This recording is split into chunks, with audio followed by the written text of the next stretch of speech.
Hi, everyone. Welcome to Everyday Real English from Real Life podcast. Welcome to the deep dive. I'm really glad you're joining us today. This deep dive, well, it's basically a shortcut. We want to help you sound more confident, more natural in your everyday English conversations. We're talking about those key phrases, the ones you use all day, from waking up right through to winding down. And hey, if you find this helpful, could you do us a quick favor? Hit that like button, subscribe, and maybe share this with anyone you know learning English. It really does help more people find these tools for their language journey. That's exactly right. Our mission today is to unpack these common, super useful English phrases and expressions. We're going to break them down, show you exactly how to use them, easily, because learning whole phrases, not just single words, well, it's crucial. It helps you sound much more natural. You really get the context that way. Think of it like building fluency, one practical phrase at a time. Right. So instead of just a list, we're going to walk you through a typical day, from morning till night, pointing out these key phrases, and we'll even give you a chance to practice. When we hit an important word or phrase, we'll say it slowly, clearly, give you a moment to repeat it. This is all about being practical, stuff you can use like right away. Exactly. The goal is for you to feel comfortable, confident using these in real life. Okay, let's start at the beginning, your day. Imagine that alarm goes off this morning. How do you talk about those first moments, those actions, thoughts, in natural English? Well, the most common one, obviously, is I wake up at time. Simple as that. I wake up at 7 o'clock, and usually that's because my alarm clock goes off. Now, what happens next? For a lot of us, right? We push snooze. But there's an interesting difference here between oversleep and sleep in. If you oversleep, that's always negative. Like, oh, no, I overslept. I'm going to be late for work. It implies you missed something. Yes, that panic feeling. Precisely. But to sleep in, that's enjoyable. It means waking up later, maybe on purpose, just relaxing. I love to sleep in on the weekends, unwind. Sometimes if you're really rushing, you might have jumped out of bed. Then there's that classic, sometimes kind of sarcastic, rise and shine. Yeah. Depends on who's saying it. Totally. It can feel pretty ironic if you woke up on the wrong side of the bed, which just means you're grumpy for no real reason. A mood setter for sure. And after you're actually up. Well, many people make the bed. Then it's usually wash my face and brush my teeth. It's interesting. In English, we often use my face, my teeth for these routines, not usually wash the face.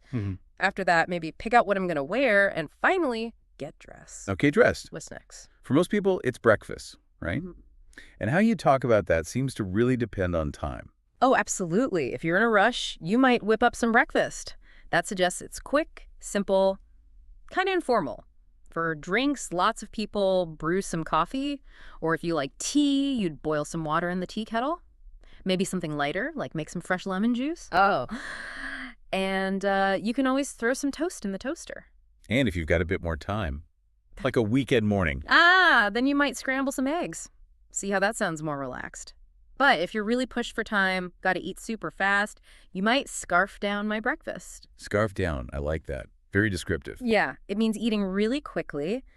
Then after you eat, you clear the table, maybe put the dirty dishes in the sink. Lots of us fill up my to-go mug or maybe a tumbler to take to the office. All right, let's practice a few of those morning ones. Listen to the phrase, then you repeat it after the pause. Clearly and confidently. Ready? I wake up at 7 o'clock. I make the bed. Pause. I scarf down my breakfast. Pause. Great job. Okay, the day's started. Let's move into the commute and work or school life. Right. So when you leave, you can just say you head to work or head to school. That verb to head is super useful for direction. Before driving, safety first. Buckle my seatbelt. Then you back out of the driveway. On the road, you might need to speed up or slow down. And please always use your blinker when turning. If you want to avoid traffic on my commute, maybe leave a bit early. You also merge onto the highway, and always, always watch out for school buses and pedestrians. Safety again. Oh, and a great idiom for this time, kill two birds with one stone, like listening to this deep dive on your commute. Perfect example. Okay, you've arrived. Work or school. How do you talk to people, especially politely? Well, an extremely polite way to interrupt someone is, excuse me, when you have a moment, can I ask you a question? Or if you're struggling with something like an assignment, I'm sorry, I'm having trouble understanding the assignment. Can you explain it a little bit more? You might hear someone say, I'm filling in for our manager. That means they're covering the job temporarily. Or Asking about responsibility. Who is going to be the lead on this project? The lead just means the leader, the main person in charge. And if you're dealing with customers, Keep it simple. Hi, how can I help you? Or if they're waiting, thanks for your patience, I'll be right with you. Very standard, very polite. Now let's talk idioms. Workplace idioms are everywhere. First, bite the bullet. Okay. It means do something difficult or unpleasant you've been avoiding. You just got to do it. Second, back to the drawing board. Means a plan failed, got to start over from the beginning. even if you're not drawing anything. Exactly. Third, pull your own weight. Means do your fair share of the work in a team. Don't let others carry you. Right. Be a team player. And finally, a really common one. Let's touch base. It just means let's check in, let's talk briefly to update each other, like for a quick meeting or call. Got it. Okay, breaks. Everyone needs them. What are some phrases for stepping away for a bit? Absolutely. You could say, I need to step outside and get some fresh air. Some people take a smoke break, but, you could also just take a sunshine break. And of course, time for a snack break. Always popular. If you're going out for coffee, it's nice to ask, hey, I'm going on a coffee run. Do you want anything? Offers to grab something for colleagues. And for those little tasks outside work, you run some errands, like going to the bank, post office, grabbing groceries on your lunch break. And what if you're feeling really, really drained, like past the point of a normal break? Yes. You might admit, I'm falling asleep at my desk. Maybe decide to take a lap around the office just to move. Or simply say, I need to take a breather. Just a short rest. You can also say, take a minute. Or catch my breath, same idea, just a quick pause. And if you want to pause a task before restarting, you might say, let's hit pause on this for now. Okay, let's practice a couple of these. We'll say it, then you repeat it out loud. Let's touch base next week. Pause. I need to run some errands. Pause. I'm going to take a quick break. Pause. Fantastic. Okay, beyond work and routines, just general connecting with people, social stuff. Let's start with, basic greetings. Right. Informally, people often say things like, hey, what's up? Or how's it going? Maybe how's everything? These are actually way more common in casual chat than the textbook, how are you? That's a really good point. Many learners are surprised by that. So how do you answer those? Well, you can keep it simple. I'm doing fine, thanks, or not bad, thanks, or pretty good, thanks. The interesting thing, the nuance, is that people often don't expect a super detailed, honest answer. It's more of a politeness ritual, Then to ask about them, maybe on a Monday, how was your weekend? Or midweek, how's your week so far? For informal goodbyes, see you later, see you tomorrow, bye-bye, or before the weekend, have a nice weekend. For something a bit more formal, or maybe wrapping up a longer chat, it was great catching up with you, take care, or just good night in the evening. Okay, but what if you're still learning? It can feel intimidating. Yeah. How do you ask for help without feeling awkward? Yeah, that's important. It's actually empowering to just say it. Politely, of course. You can say, I'm still learning English, so please speak slowly. People usually appreciate knowing if you miss something. Could you say that again, please? Super useful, always polite. Need a word defined. Just ask, what does word mean? You can even ask for resources. Can you recommend any English learning resources? Or state your goal clearly. I'm trying to build my English vocabulary. Honestly, don't be afraid to ask people to repeat or even to correct you. It's genuinely how you learn best. That's great advice. Okay, what about small talk? Those light chats that fill the gaps but can sometimes feel, forced.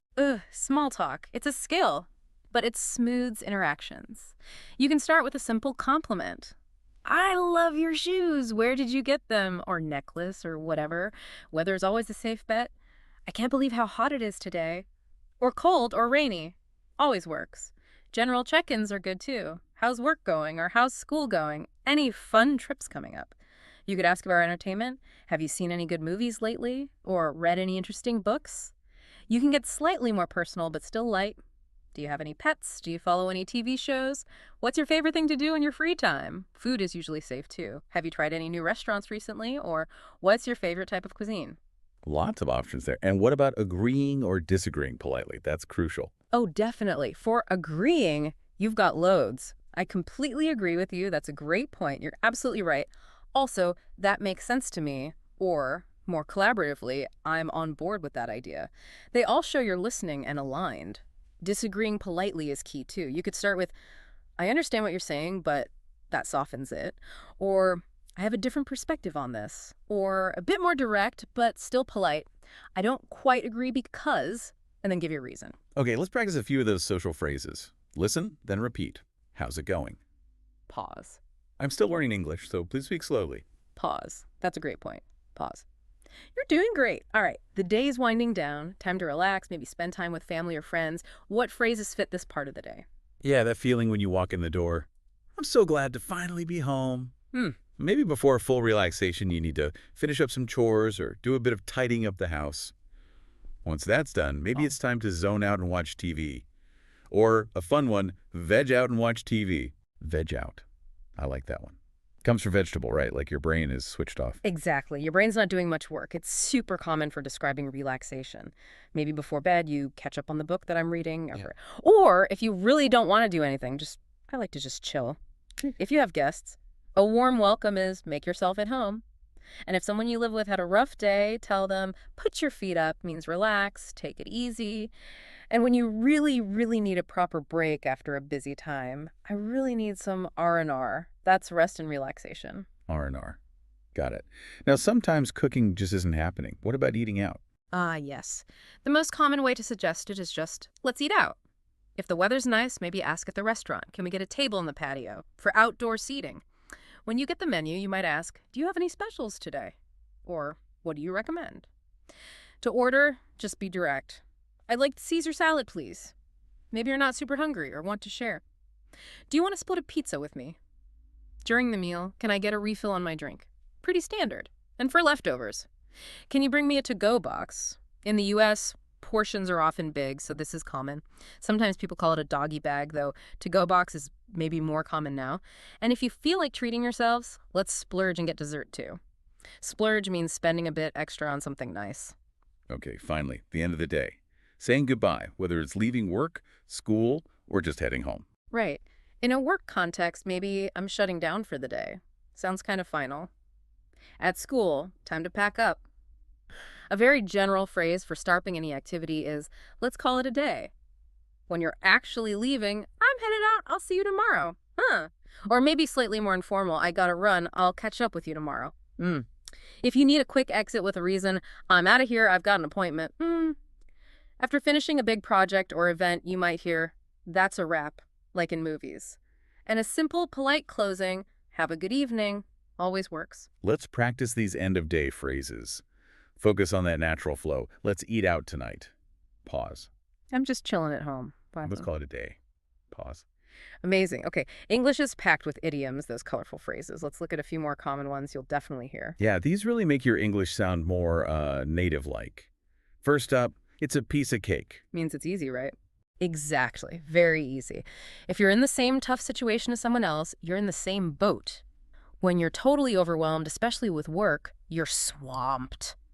Let's wrap it up. Simply means it's time to finish. To spill the beans, that's revealing a secret. Oops. Yeah. If someone says something perfectly correct, they hit the nail on the head. Kelden. To think outside the box means be creative, find new solutions. If someone tells you to take it with a grain of salt, they mean don't completely believe it. It might be exaggerated. Good advice sometimes. Definitely. Something that happens once in a blue moon is very rare. When everyone in a group agrees or understands, you're all on the same page. If something costs an arm and a leg, it's super expensive. Someone who can't decide or stays neutral is sitting on the fence. Working late into the night, you're burning the midnight oil. Yeah. And if you're absolutely exhausted, no energy left, you're running on fumes. Wow, those are great. Okay, to wrap things up today, let's do a quick role play. Practice those daily routine phrases. Imagine we're your friend asking questions. Listen, then answer aloud during the pause. What time do you wake up? I wake up at 7 o'clock. Pause. What do you do after you wake up? I make my bed and open the window. Pause. What do you usually have for breakfast? I have toast and coffee. Pause. And now, just a few final quick tips straight from the source, really boosting your speaking confidence. Yeah, these are important. First, tell people you're learning English. Seriously, most people are understanding, patient, and they appreciate the effort.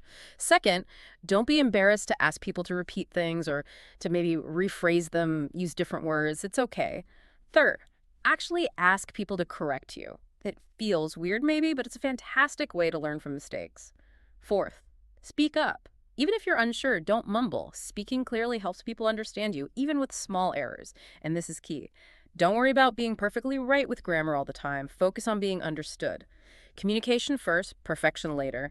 And finally, truly, Be confident and be yourself. Your personality is part of your communication. That's such great advice.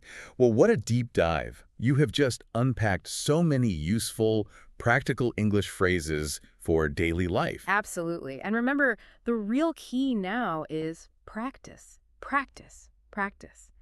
Try describing your own day using some of these sentences, maybe even later today. The more you use them, the more natural, the more automatic they'll become. It just takes using them. You're doing an amazing job on your English journey. Seriously. Keep practicing, keep learning, keep diving deep with us. Fluency comes one conversation at a time. Yeah, we really hope this deep dive helps you feel, more confident, more fluent in your everyday English chats. Keep going. Thanks so much for joining us, and we'll see you in the next deep dive. Want to practice these phrases? Download your free PDF guide to review vocabulary, role plays, and quizzes. Find the link in the description and pinned comment, and feel free to share it with friends. Like and subscribe for more English tips.